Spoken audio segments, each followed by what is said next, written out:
the dream is out here in the world, and people, at least in my circles, I think have been really digging it. So how are you feeling about this record now that it's been out here for a couple of weeks? Is there ever like a moment of trepidation before an album comes out where you're like, oh God, what did we do? Sometimes there is. I think like on the last album, we had one song on it that was called Hit Me Like That Snare that I had no idea what people were going to think of it. And I was a bit embarrassed for my parents to hear it. But I think on this album, I think we felt rock solid, confident, just like couldn't wait to release it. We actually finished the album back in June 2021. So it's been in the can for like, it was in the can for about 8 months before it came out. So I think at this point we were just desperate to release it, and I think we knew we'd done a good job. So just keen to get the feedback and to finally share it with the world. Well, I think lyrically, it's all over the place. I mean, there's songs about murder, there's songs about drinking soda pop, and songs about cryptocurrency. And I was reading in the earlier days of the band, there may have been a little bit of self-consciousness about lyric writing, where you guys maybe felt you haven't suffered enough to make like capital A art. Can you Mm. talk about how you've grown into more personal lyric writing? It's a good question because I mean I can't say that the last 10 years have exactly been like suffering for us. Quite the opposite, really. You know, we've made 4 albums, we've had a fantastic time going on tour, having loads of success with the band. I think it's just maturity. I mean, like, you know, me and Joe are both parents now. I think that gives you perhaps a more acute sense of your own mortality and the shortness of your own life. And at the same time, I don't know, I think it's just confidence and actually just the response we've got from our fans and from critics as well on the whole over the last 10 years and 4 albums that has made us think, you know, actually, yeah, we've got something to say and we're allowed to say it. I think one of the really striking songs on the record is Get Better. It feels very present, very current, which is a feeling that I admit I typically don't get from Alt-J songs, which have always struck me as a bit futuristic or timeless or abstract. So can you talk a bit about that song specifically? Yeah, definitely. It's a song which is about a man who's caring for his wife or partner through an illness and he loses her. And it's a song about illness and loss and grief, but ultimately about recovery as well.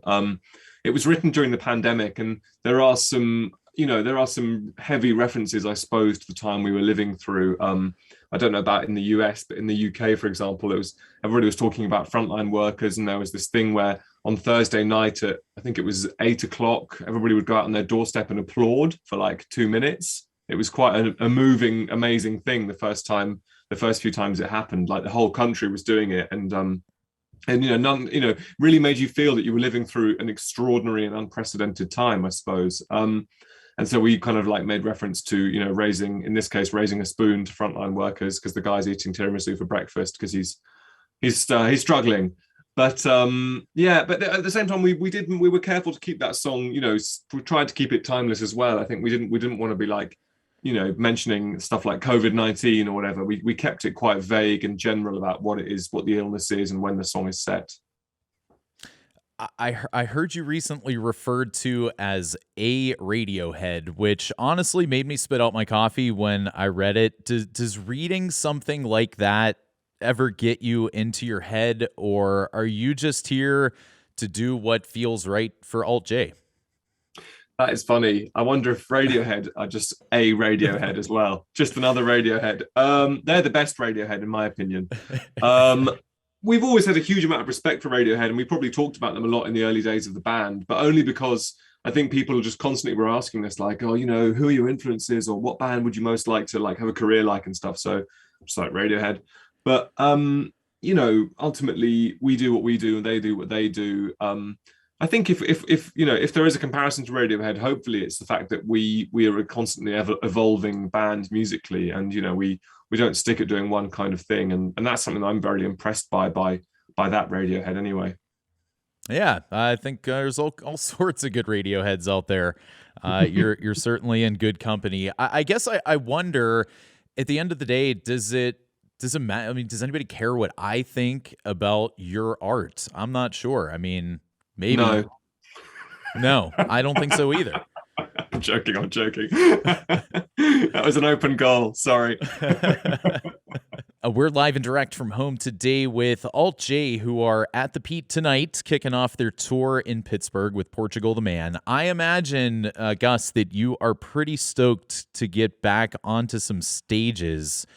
Um, at the end of the day, do you prefer the studio life or the stage life, or are they so vastly different that it's almost impossible to compare?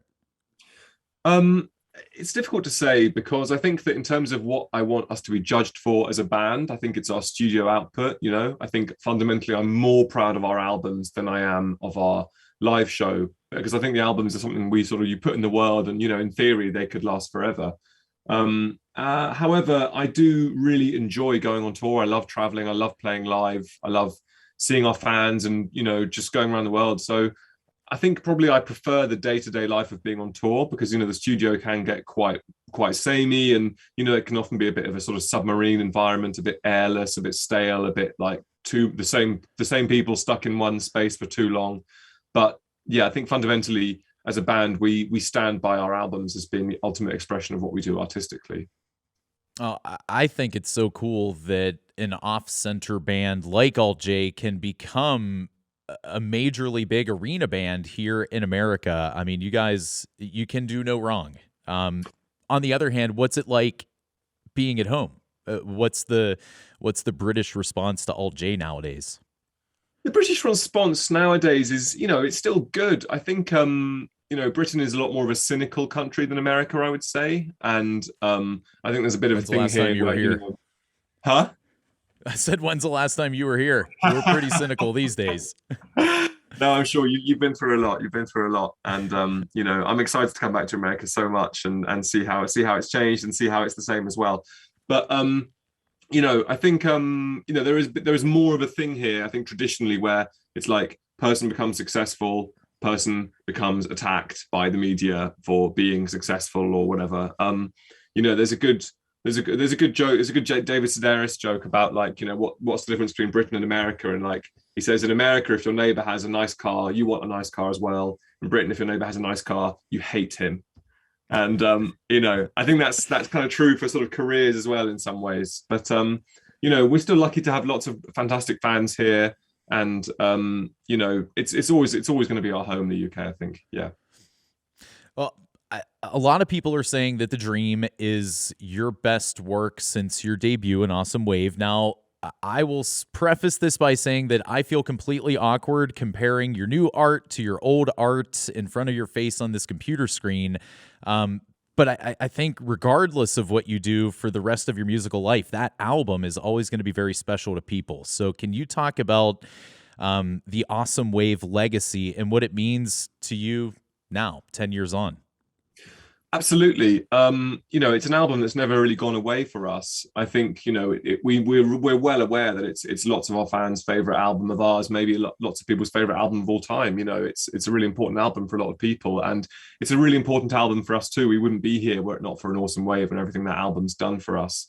It's interesting because it's going to be 10 years since it came out this May or this year, depending on when you judge it. I think it came out a bit later in America, but the people are like, oh, are you going to kind of celebrate? Are you going to mark it in some way? And actually, over the last 4 or 3 album campaigns, we've still been playing, most of An Awesome Wave every night when we go on stage. We've never put it to bed. We've never left it behind. So, and that's going to continue because we love those songs and we love seeing the response they get. I mean, I was saying this to someone the other day, when you're in the rehearsal studio, we've just been rehearsing for tour for the last few weeks, and playing Matilda in the rehearsal studio, it's a bit of a drag because it's quite a slow song. It's a song that I've played thousands of times. I can kind of play it with my eyes closed at this point. It's not very demanding musically, but you have to remind yourself that actually when you're there on stage in Pittsburgh or wherever it is, and you see people singing it back to you and you hear them singing it back and you see the rapture on people's faces when you play it, it's like, that's why we still play these songs, not for our own amusement, but because of the response they get and because of how much they mean to fans. Yeah, that's a great point. I mean, I think I've always felt that once an album is out there or a song or a concert or something, it's kind of not yours anymore. It's ours now. We make it what we need it to be.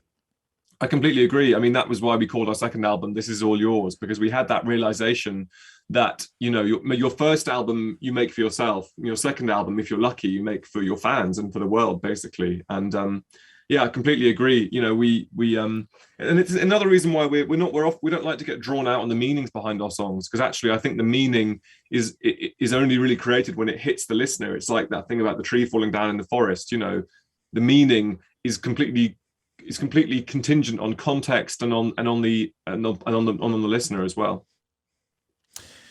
Fantastic stuff. I guess one last question for you. I think obviously the last couple of years have been a blur at best for most people, and you know, as you said, you guys spent a lot of time making this record. But have there been any other opportunities for personal growth for you guys? Any non-musical adventures? I mean, you said you're a dad now, so I imagine that has to kind of color every aspect of your life. And I know that because I am a dad also. Well, congratulations to you.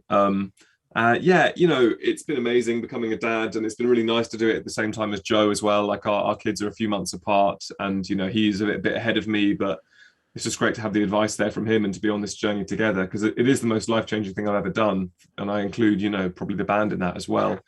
I mean, I think at this point, it's strange because, you know, we kind of want the world. I'm kind of just going off on a tangent here. We want the world to go back to how it was before the pandemic, but at the same time, we know it probably never will be quite the same, you know. So I'm looking forward to getting back on tour. I'm looking forward to, you know, going back to my old life, as it were. I mean, I've not been on tour since 2018. Like, I've not done my day job for 4 years, which is crazy. I've basically been unemployed here in my shed. But you know, it's but at the same time, you know, I'm looking forward to how things are going to be different in the future as well, and that's a nice feeling. Yeah, families backstage, kind of Yeah, nice. yeah, exactly. We're going to sort them out with some backstage passes, providing they don't embarrass me in any way. Right, and then back to the bus. Yeah, First infraction. I get you, man. Well, Gus, thanks so much for taking some time to talk today. We're looking forward to the big show tonight at the Pete. You can find details about Alt-J and Portugal the Man at wyep.org. Thanks again. Great talking with you. thank you so much for having me.